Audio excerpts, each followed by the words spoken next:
ce qu'il faudrait dire, en tout cas, d'abord, je tenais à vous remercier de me donner l'occasion d'échanger avec vous et avec tous vos followers et vos téléspectateurs, donc, et ces téléspectatrices, et pour dire que la coopération entre le Maroc et le Sénégal est une coopération multidimensionnelle. Hein. Vous savez, c'est vrai qu'on parle beaucoup de cette visite parlementaire, mais la semaine dernière, il y a eu aussi la visite de la directrice de l'Office des hydrocarbures sur le gazoduc. Il y a quelques semaines, il y a eu une visite d'une communauté d'oulémas dans le cadre religieux. Donc la coopération entre le Maroc et le Sénégal est une coopération multiforme qui ne date pas d'aujourd'hui, qui est historique, puisqu'elle a commencé il y a plusieurs siècles dans le cadre de migration réciproque. Hein. On a beaucoup de Marocains qui sont installés au Sénégal et qui sont totalement sénégalais et vice-versa. Et depuis quelques années, elle a pris une dimension qui combine à la fois le spirituel, le culturel, l'économique et le social. Et donc, c'est dans ce cadre-là qu'il y a cette visite qui est très importante. Le Sénégal est un grand partenaire du Maroc, est un grand partenaire de la cause marocaine aussi, notamment quand il s'agit de son intégrité territoriale et justement du Sahara marocain. Donc c'est toujours important, dans le cadre des échanges, que toutes les institutions puissent travailler ensemble. Et c'est dans ce cadre que cet échange avec le Parlement est important pour pouvoir coopérer, pour pouvoir partager de l'expérience et nouer des liens encore plus forts.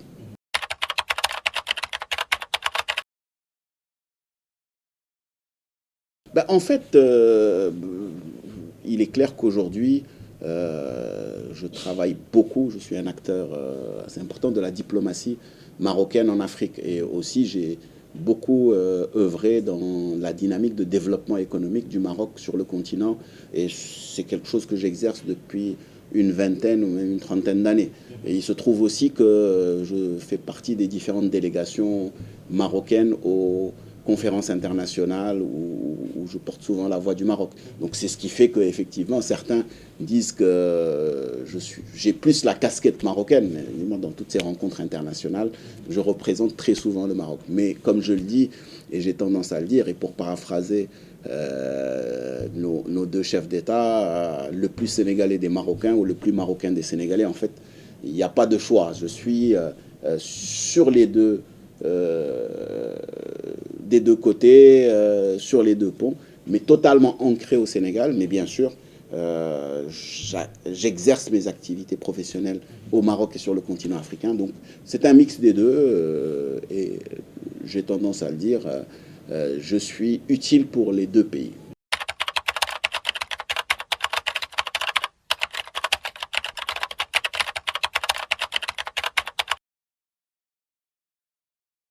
Ben, la première analyse, c'est la vigueur de la diplomatie sénégalaise. C'est-à-dire que le fait qu'un président décide, dans le cadre du respect de la parole donnée, de ne pas se représenter sans avoir à évoquer des sujets purement juridiques, mais déjà prendre la décision de ne pas se présenter. Donc c'est un élément très important.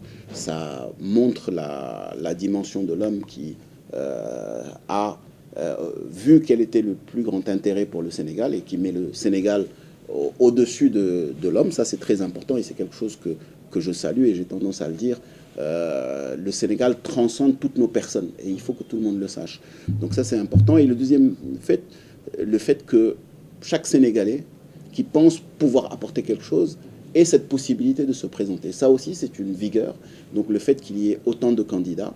Maintenant, il faut qu'on en tire des leçons. La première leçon, c'est que pour la première fois dans l'histoire du Sénégal, pas dans l'histoire du Sénégal, mais en tout cas depuis les années 80, depuis que j'ai commencé à voter, pour la première fois, on aura à élire un chef d'État. Je le dis, souvent les gens me regardent avec les yeux écarquillés quand je dis pour la première fois, parce que toutes ces dernières années, depuis 88, c'était plus une dynamique où il y avait une opposition qui voulait chasser un chef d'État. Donc on a toujours cherché à chasser celui qui était au pouvoir, sanctionner celui qui était au pouvoir. Aujourd'hui, pour une fois, on a l'opportunité d'élire un candidat, puisque le président sortant n'est pas là, donc il n'y a personne à chasser. Donc c'est une vraie opportunité pour le peuple sénégalais. C'est une opportunité pour dépasser le débat de personnes et rentrer dans un débat de vision, de programme, et de choisir sur la base du Sénégal que propose chacun des candidats pour nos enfants et pour nos petits-enfants. Parce que je pense que on est vraiment à la croisée des chemins. Le contexte est très particulier. On a toutes ces turbulences dans la région, où le Sénégal et la Côte d'Ivoire sont les pays qui ont cette stabilité. Donc il faut qu'on puisse le comprendre et qu'il est essentiel que non seulement cette stabilité demeure et se renforce, mais qu'en plus qu'on puisse aider la région à s'apaiser. Et deuxième chose, c'est qu'on a pris une trajectoire de développement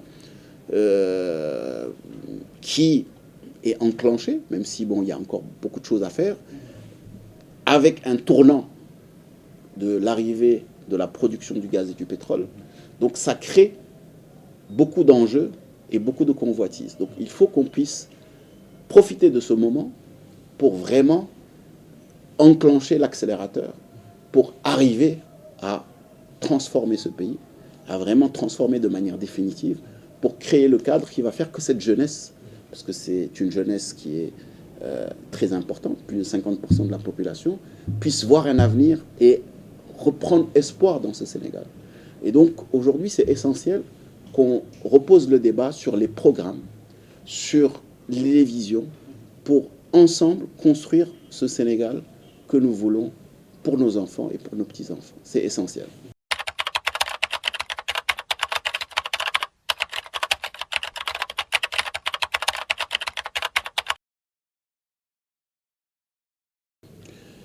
J'ai toujours défendu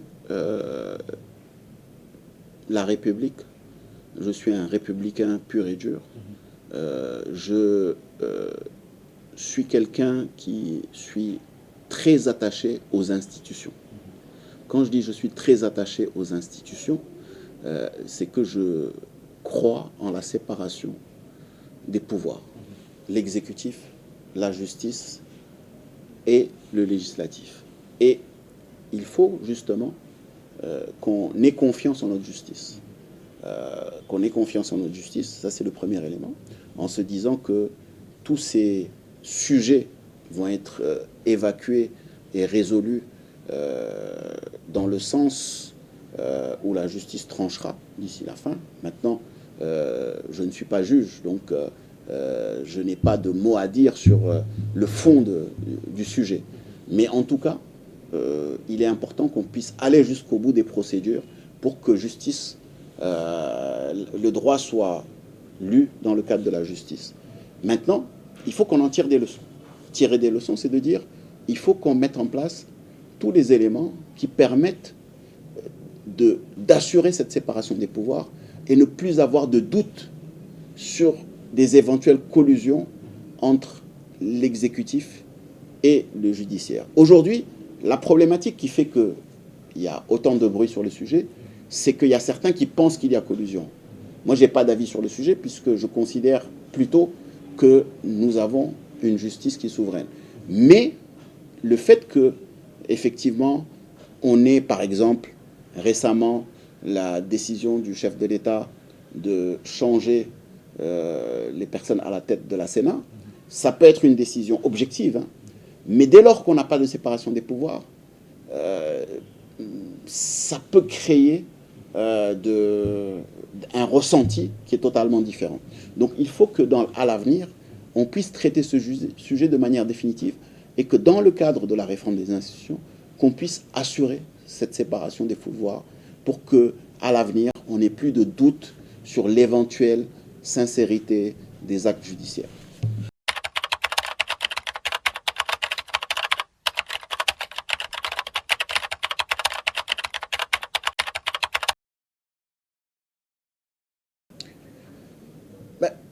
Je veux d'abord rappeler que j'avais fait de même en 2011. Hein. C'était aussi autour du 20 septembre 2011, je dirais, 5-6 mois des élections présidentielles de 2012, j'avais aussi sorti un ouvrage que j'avais appelé « 100 projets de réforme pour un Sénégal émergent », qui était à la fois le diagnostic et la vision pour la période. Aujourd'hui, à nouveau, je le fais pour différentes raisons. La première raison, c'est que, comme je l'ai dit tantôt, il est essentiel qu'on repose le débat sur la vision et le programme et ce Sénégal que nous voulons pour nos enfants et pour nos petits-enfants. Et je considère que, avec mes 30 années d'expérience qui m'ont permis de travailler dans plus de 51 pays du continent sur les 54 en matière de plan de développement, de stratégie de développement, de politique publique, j'ai une légitimité qui me permet d'apporter quelque chose au débat et cette contribution est la mienne.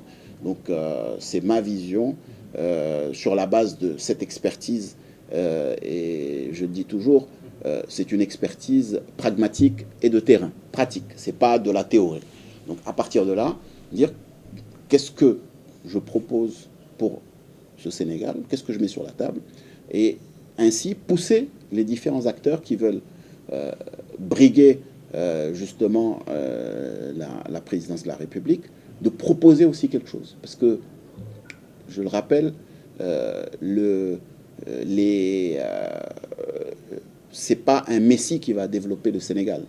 C'est une équipe avec une vision, avec un programme, avec une volonté de servir le peuple pour mettre le Sénégal au-dessus de la personne. Et là aussi, c'est un message pour tous les acteurs politiques et pour le peuple aussi. Parce que le programme, la vision, c'est le contrat entre le peuple et le candidat. C'est essentiel.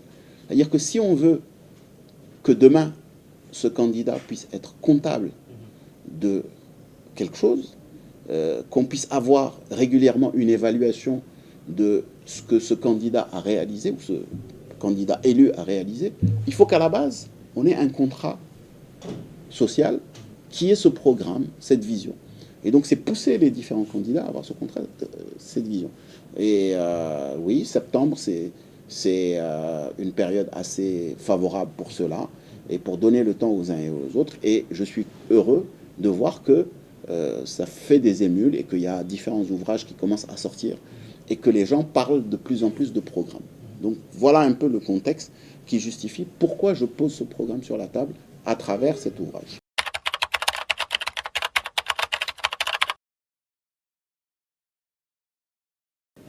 Je suis quelqu'un qui pose toujours le Sénégal au-dessus de ma personne et il faut que tout le monde le comprenne. Le Sénégal est plus important que nous, individus.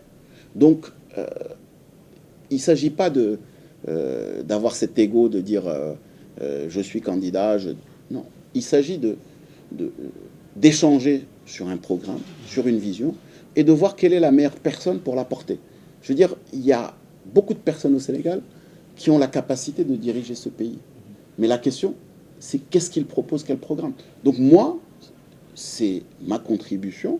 Je considère que j'ai un rôle à jouer et que ce rôle n'est pas obligatoirement en étant candidat à la présidentielle. Il peut être sous différentes formes. Le plus important, c'est de jouer un rôle et de contribuer à ce qu'on trouve une solution pour nos populations, une solution pour notre jeunesse et que cette jeunesse reprenne espoir.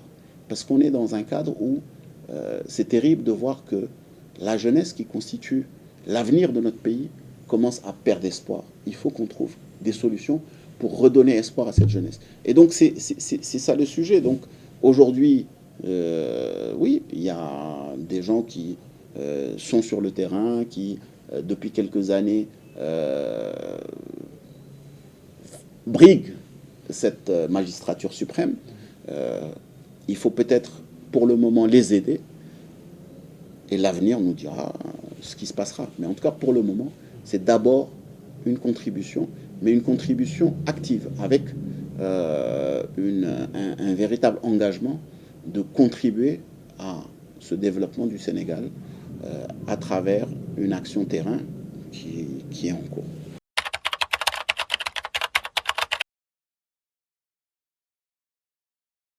Donc en fait, encore une fois, quand je dis le Sénégal à portée de main, et le livre le décrit très bien, C'est-à-dire qu'on est sur une trajectoire de développement où il y a un certain nombre de choses très intéressantes qui ont été faites ces 12 dernières années.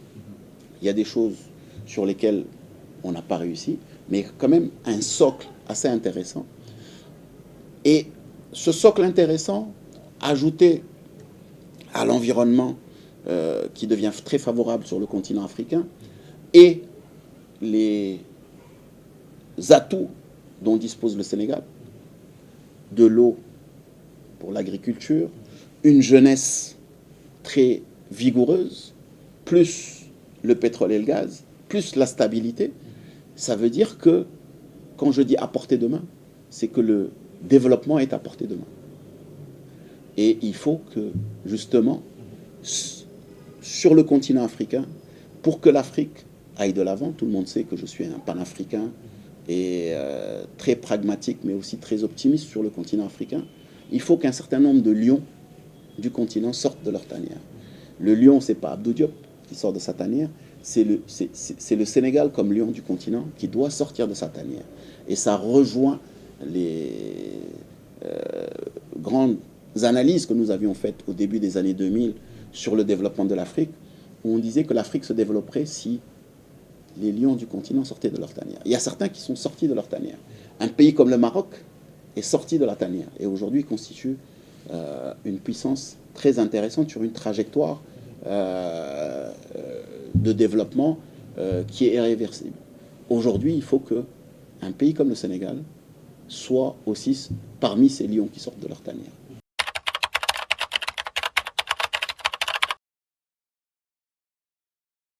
Et quand on regarde, avant de dire ce qui n'a pas marché, ce qui a marché. Ce qui a marché, c'est qu'on a une trajectoire de croissance très intéressante. Plus de 6% de croissance avec des pics à 8% pendant 12 ans, à part l'année du Covid, et 2023 où on va finir avec autour de 4%. Donc ça, c'est quand même quelque chose de très intéressant. Même si, dans ce qu'on n'a pas réussi, je vous dirais que cette croissance est un peu extravertie puisqu'elle est drivée par l'investissement public. Et donc, on a beaucoup exporté la croissance et ça n'a pas bénéficié comme ça devait l'être aux populations et au secteur privé local. Deuxième chose qu'on a très bien réussi, c'est le développement des infrastructures. Les infrastructures économiques, ports, aéroports, routes, autoroutes, infrastructures de transport, qui sont très importantes pour le développement économique. Mais aussi infrastructures de désenclavement, infrastructures rurales.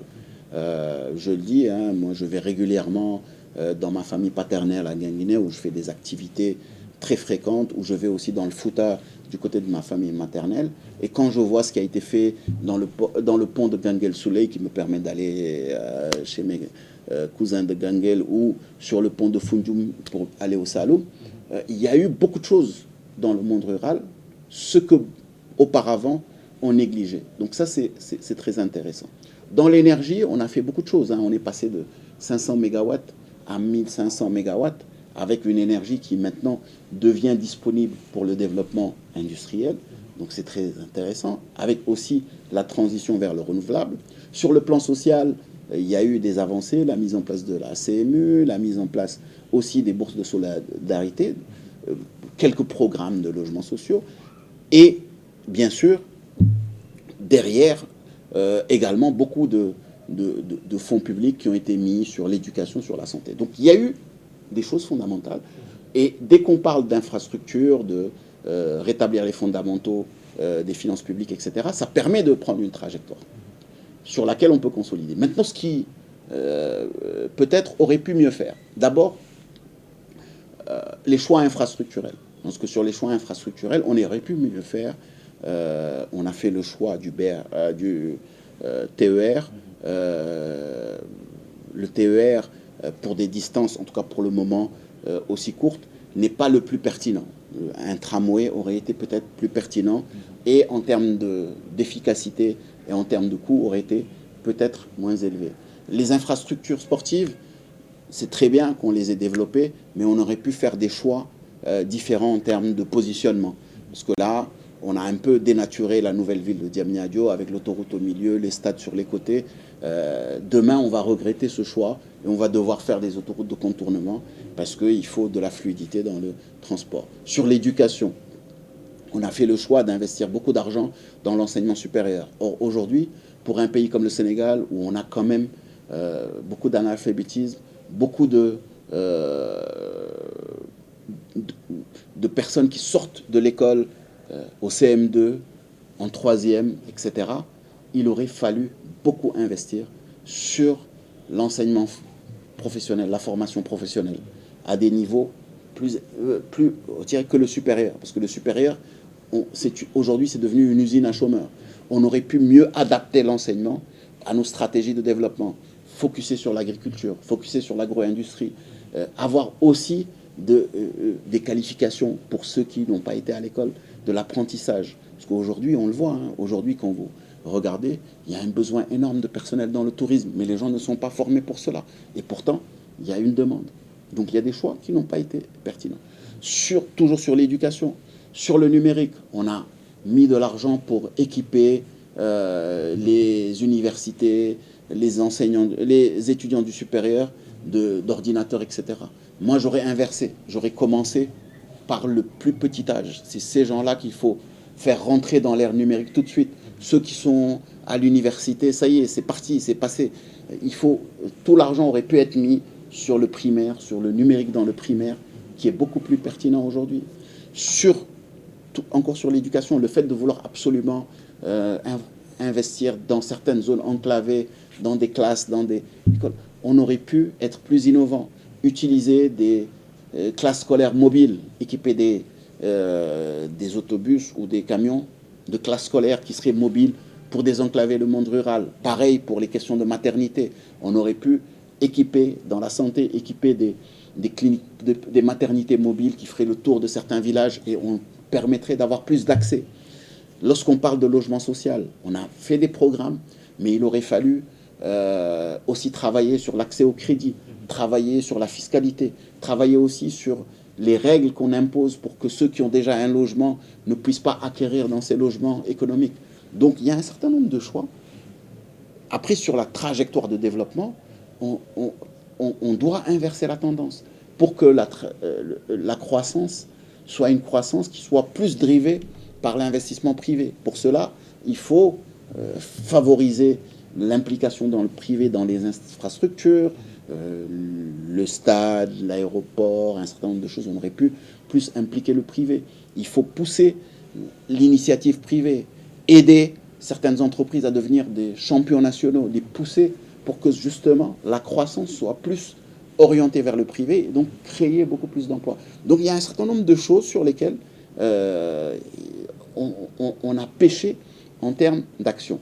Et après, là aussi où on a pêché, c'est deux éléments qui sont fondamentaux. C'est la gouvernance. Et la gouvernance publique, on a pêché en termes de choix des personnes. Aujourd'hui, on a tendance à choisir les personnes parce qu'ils sont de l'environnement, du parti au pouvoir. Or, il faut choisir les personnes sur la compétence. Le secteur public doit être une technostructure avec des gens qui ont la compétence de mener les affaires publiques. Après, sur des postes ministériels, on peut être sur de la dynamique politique. Mais il faut que certaines fonctions soient des fonctions où on nomme des gens par le mérite. Et pour cela, on tarde à mettre en place l'appel à candidature. Et l'appel à candidature est essentiel si on veut identifier les bonnes personnes au bon poste. Et aussi la séparation des pouvoirs. Aujourd'hui, il faut qu'on acte cette séparation des pouvoirs pour justement qu'on n'ait pas de ressenti qu'il y a une confusion entre l'exécutif ou collusion entre l'exécutif et le judiciaire. Donc ça aussi, on l'a pas réussi. Et le dernier point, c'est le fait qu'on ait toujours cette problématique entre le temps de développement et le temps politique. Chaque fois qu'il y a des échéances politiques, on a un très beau plan de développement qui est le plan Sénégal émergent, sur le papier qui est très bien, mais chaque fois qu'il y a des échéances politiques, on a des impératifs qui nous font dévier ou utiliser des ressources à d'autres escients. Et forcément, ça fausse la mise en œuvre du plan de développement. Il faut qu'on dépasse ces changements, ces instabilités dans la mise en œuvre de la vision stratégique pour être certain qu'on aura une vision stratégique à long terme, qu'on va la respecter indépendamment des turbulences politiques qui peuvent exister et qui peuvent venir obérer les ressources qu'on va mettre sur le plan stratégique. Donc voilà un peu les éléments qui n'ont pas marché et qui sont dans le diagnostic de ce livre et qui me permettent à partir de là de faire une proposition de vision stratégique et de plan de développement pour le Sénégal, que je considère ce Sénégal que nous devons vouloir pour cette jeunesse, que nous devons vouloir pour nos enfants et pour nos petits-enfants.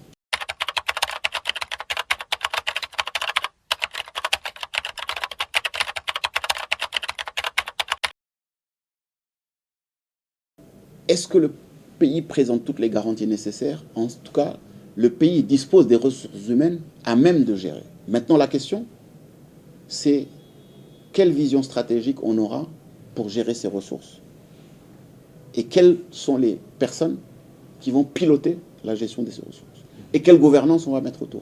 Et ça nous ramène à quel programme ceux qui veulent accéder à la magistrature suprême proposent. Parce que quand on parle de ressources et de pétrole et de gaz, il y a des pays qui vont mettre une vision pour l'utiliser pour des frais de fonctionnement, augmenter les salaires, augmenter les dépenses de fonctionnement. Il y a d'autres qui vont se dire, attention, le pétrole et le gaz, c'est des ressources fossiles, à un moment ça va finir. Or, on ne doit pas être égoïste, ça ne doit pas bénéficier qu'à nos propres générations actuelles. Ça doit bénéficier aux générations futures. Et donc, on va voir comment en profiter pour,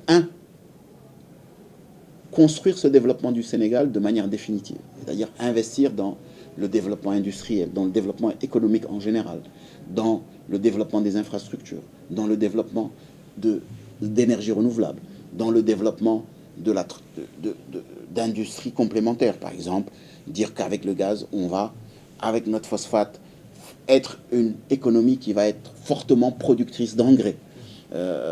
Donc comment on va utiliser ces ressources pour financer le développement, comme les pays, comme certains pays du Golfe ont fait en utilisant les ressources du pétrole et du gaz. On doit aussi voir comment on va créer, je pense qu'il y a déjà une initiative, il faut maintenant la mettre en œuvre, créer ce fonds pour les générations futures qui va permettre de ne pas être égoïste et de dire une partie de ces ressources, on va les garder pour les générations futures. Donc ça, c'est essentiel. Et quelle gouvernance on va mettre derrière? Parce qu'il y a beaucoup de convoitises. Pour que les fonds du pétrole et gaz n'aillent pas à des individus, mais aillent justement aux générations futures. Donc ça, c'est le grand enjeu. Et ça nous ramène à cette croisée des chemins où il est essentiel que pour élire un président, on puisse aller sur un contrat social avec ce président, à savoir un programme, une vision, une stratégie, avec des équipes en qui on a confiance pour mener à bien ce projet.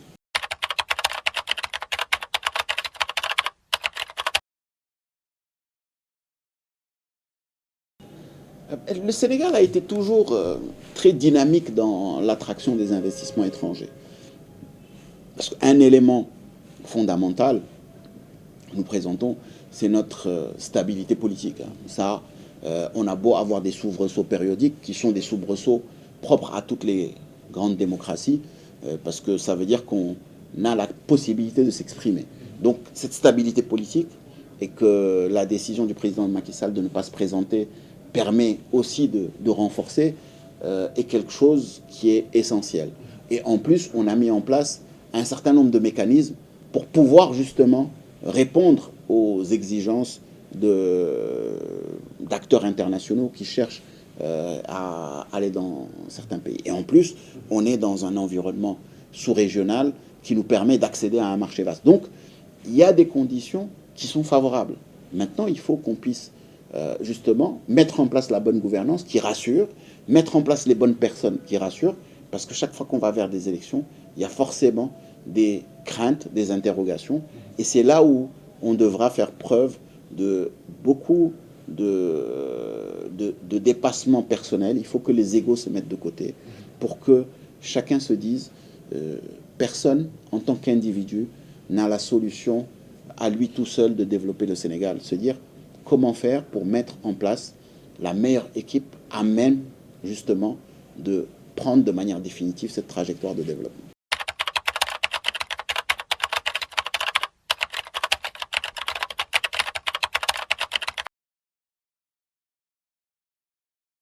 Ben, c'est des chiffres qui sont en facialement importants, mais pas suffisants. Aujourd'hui, on peut mieux faire. Pourquoi? Parce qu'il faut que notre secteur... Aujourd'hui, on est dans une dynamique d'exportation de nos minerais, de nos ressources naturelles. Il faut qu'on rentre dans une phase de vision stratégique où on transforme ces ressources avant de les exporter. Et c'est ça le grand défi. C'est comment on va faire pour que ces 6,5%, avec le pétrole et le gaz, passent à une dimension beaucoup plus importante. Et pour que ça passe à une dimension beaucoup plus importante, c'est la combinaison de 3 facteurs. Le premier facteur, c'est la gouvernance. Quand je dis gouvernance, c'est pour être certain que, d'une part, on négocie bien nos contrats. Ça veut dire qu'on met les bonnes personnes. Ça, c'est essentiel, les choix des personnes. Et dans cette gouvernance, il y a aussi toute l'éthique qu'on met autour pour être sûr que l'argent va dans sa globalité à l'État et non pas à des individus. Donc, le premier élément, c'est la gouvernance. Le deuxième élément, c'est comment on crée une dynamique pour renforcer la recherche et exploiter tout le potentiel de cette... Et je pense que là, on a mis des moyens qui nous ont permis de découvrir le pétrole, le gaz, donc on est en train d'investir dans la recherche, c'est très bien. Le troisième élément, c'est comment on passe d'un gaz de valeur 1000 à un gaz de valeur 10 000. Et pour cela, avec les mêmes quantités, les mêmes ressources, il faut transformer la valeur ajoutée locale. Quand vous regardez le Maroc, au Maroc, il y a une vingtaine d'années, le phosphate représentait à peu près 1 milliard de dollars dans le PIB marocain. 1 milliard par moment quand les cours augmentaient, 2 milliards, 2 milliards et demi, parce qu'on dépend des cours. Cette année, à la fin de 2023, quand je dis 1 milliard, je parle en dollars bien sûr, et 2 milliards. Cette année, en 2023, cette même entité qui gère le phosphate génère 13 milliards de dollars. On a multiplié par 13 sur les mêmes quantités de phosphate. Mais la différence, c'est qu'au lieu d'exporter du phosphate brut, on a permis en 2023 à toute l'Afrique de sauver sa saison agricole parce que cette même entité exporte de l'engrais. Bien sûr, on a su faire le shift d'entreprise minière à entreprise industrielle qui produit de l'acide phosphorique, de l'engrais et aussi de la technologie. Donc ça, c'est le shift qu'il faut faire pour transformer nos ressources minières et avoir un effet multiplicateur. Avec bien sûr, quand on dit on passe de 1,1 à 2,5 milliards de dollars à 13 milliards de dollars, le delta, il va où? Il va dans la poche essentiellement des populations parce que c'est du travail, c'est de la valeur ajoutée, c'est de la ressource, c'est de la richesse pour les populations locales. Et c'est là où on doit travailler sur ces ressources minières. Donc si on met en place ce qu'il faut, mais encore une fois, il faut les hommes et le plan adapté pour y arriver.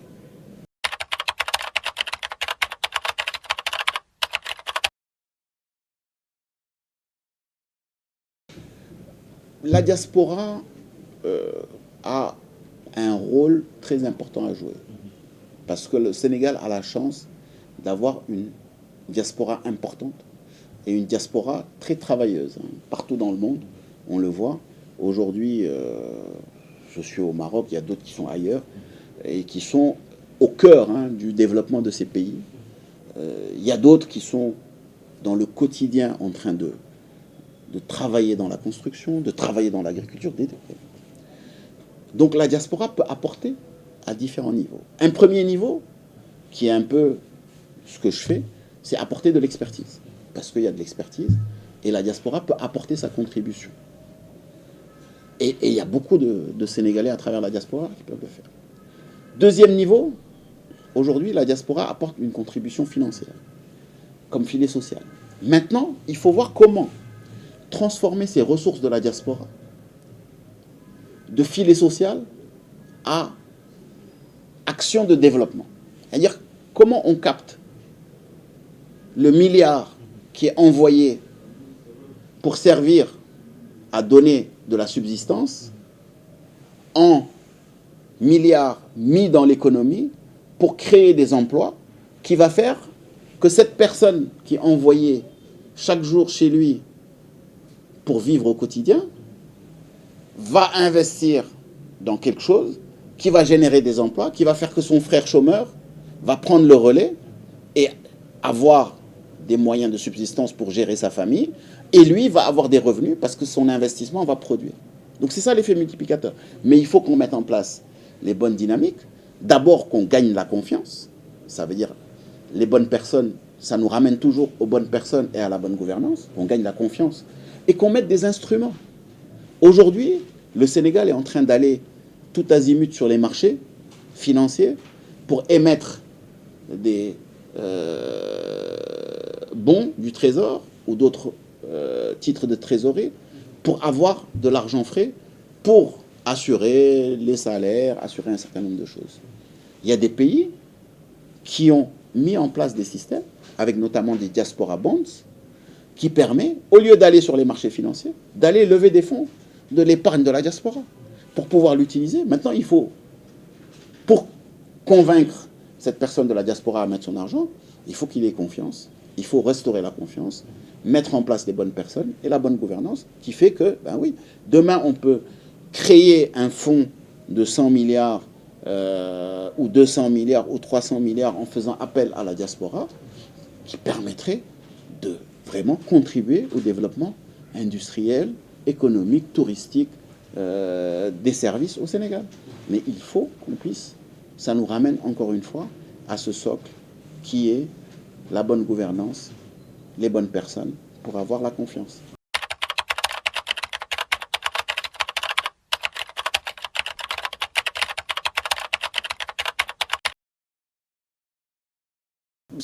Cette question me fend toujours le cœur. Hein. C'est dramatique, hein, parce que c'est quelque chose que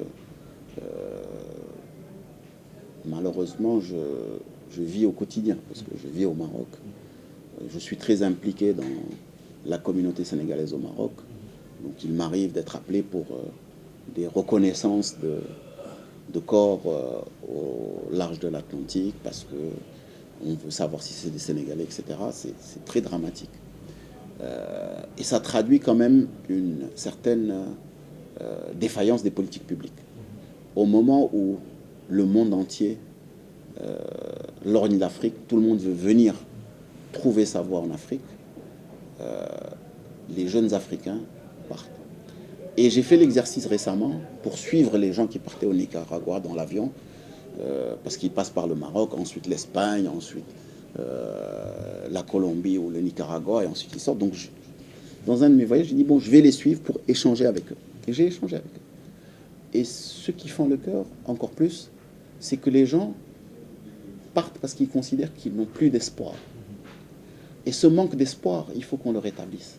Il faut qu'on mette en place des choses qui permettent aux jeunes d'avoir à nouveau espoir en leur pays. Parce qu'on est un pays où 50% de la population a moins de 25 ans. Dans 10 ans, ce sera 70% de la population qui aura moins de 25 ans. Où est-ce qu'on va si cette jeunesse n'a plus d'espoir? Il faut que ce soit une priorité absolue. Priorité, je dis absolue. Il faut que la jeunesse soit au cœur de toutes nos politiques publiques. Comment développer ce pays, mettre en place des politiques publiques, redonner confiance pour que la jeunesse ait à nouveau espoir. Et ça commence par le comportement des politiques, pour montrer l'exemple, pour qu'on ait foi en cela. Et je trouve dommage ce qui s'est passé à l'ouverture de la législation parlementaire. C'est une image où je me mettais à la place des jeunes qui voyaient ça à la télé. Je disais, voilà ceux qui dirigent notre pays, voilà ceux qui nous représentent. Ben, ces jeunes, quel message on leur donne?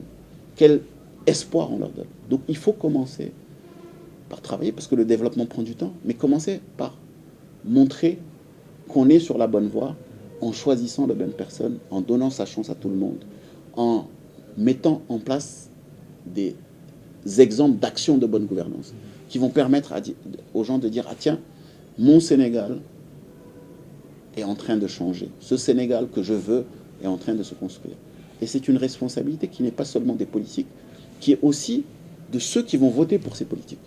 Parce que bon, le politique, il agit en fonction de celui qui a voté pour lui. Si on continue à pousser à ce que les gens ne soient pas accountable de ce qu'ils font, ne soient pas responsables, ben forcément, ils vont continuer à faire ce qui leur plaît. Donc il faut absolument qu'on soit responsable en tant que population, et les jeunes en premier, pour choisir quelqu'un qui leur propose une vraie vision, une vraie transformation de ce pays. Et ne pas uniquement choisir des gens parce que bon, ils leur promettent monts et merveilles une fois qu'ils seront élus, parce qu'on va continuer. Et ce qu'ils promettent aux uns et aux autres, c'est de l'argent public à la fin de la journée. Et c'est de l'argent qui, au lieu d'aller au développement, va à la consommation courante et met en péril tout l'avenir de notre pays. Donc voilà comment on peut travailler, montrer l'exemple et redonner l'espoir à nos populations et à cette jeunesse. Parce qu'un peuple dont la jeunesse n'a plus d'espoir est voué à la disparition. Il faut qu'on puisse redonner l'espoir à nos jeunes pour que ces jeunes puissent venir travailler et construire ce Sénégal de demain.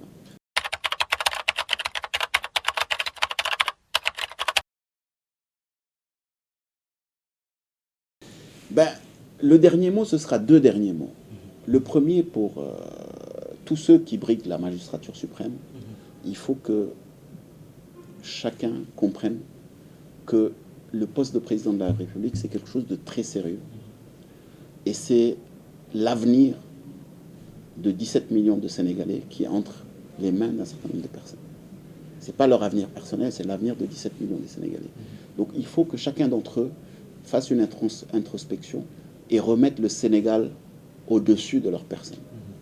Ça, c'est essentiel. Et par respect au peuple sénégalais, qu'ils viennent et qu'ils apportent un débat d'idées par respect à ce peuple sénégalais. Le deuxième message, c'est aux populations qui, eux, ont leur carte d'électeur et qui vont voter. Il faut que, en tant que population, nous sachions que la vision, le programme, c'est le contrat social sur lequel on va juger ceux qui vont mener à bien les destinées du pays demain. S'il n'y a pas ce contrat, c'est un chèque en blanc qu'on leur donne et on ne peut pas venir demain se plaindre s'il y a de la mauvaise gouvernance, si les choses ne sont pas faites. Donc il faut que cet acte qui est de voter, que les gens en prennent pleine conscience. Et que cette jeunesse qui veut que le pays change, qu'ils commencent par ce changement en eux-mêmes. Quand je dis ce changement en eux-mêmes, c'est être dans une dynamique où on considère qu'il y a une responsabilité que nous avons pour les générations futures, qui est d'élire ceux qui vont transformer ce pays, ceux qui vont mener ce pays pour le futur. Et donc qu'on prenne cela avec beaucoup de sérieux, en exigeant que ces gens-là nous montrent ce qu'ils veulent pour le Sénégal de demain. Et aussi en considérant qu'on doit changer. Aujourd'hui, on est dans un monde où on n'a rien sans le travail. C'est une chimère de penser que, en faisant que de la politique, sans travail, on peut s'enrichir. Dans la vie, dans la vraie vie, un politicien n'est pas censé s'enrichir. Il est censé servir, pas se servir. Et il faut qu'on remette ça au centre.